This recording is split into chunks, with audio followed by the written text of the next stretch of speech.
Hi everyone. Today we are discussing about the topic memory.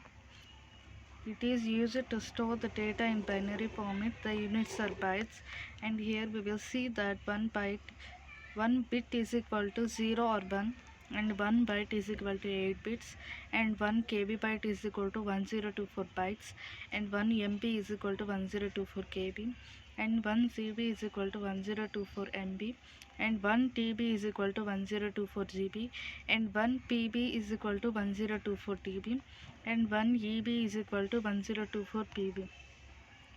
The memory is divided into two types, that is the primary memory and secondary memory, and the primary memory is also divided into two parts, that is SRAM and DRAM. And here we will see that the examples of secondary memory are CD, DVD and pen drive.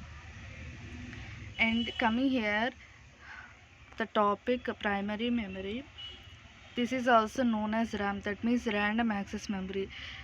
The random access memory will lose the data when the power is switched off, and it is also volatile in nature. And RAM is made with semiconductors. And coming to the next topic, that is secondary memory, it is also called as ROM, that means read only memory. It does not lose the data when the power is switched off, and they are non-volatile in nature due to their magnetic property. ROM devices made with magnetic chips. The examples of ROM are CD, DVD and pen drive. And coming to the differences between RAM and ROM, um, RAM is volatile and ROM is non-volatile in nature. The speed of the RAM is fast and the ROM is slow, and the cost of the RAM is expensive and the ROM is cheap.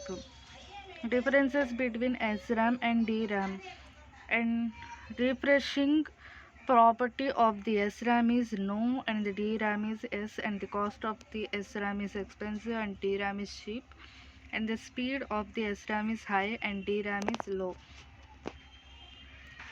Thank you for watching this video.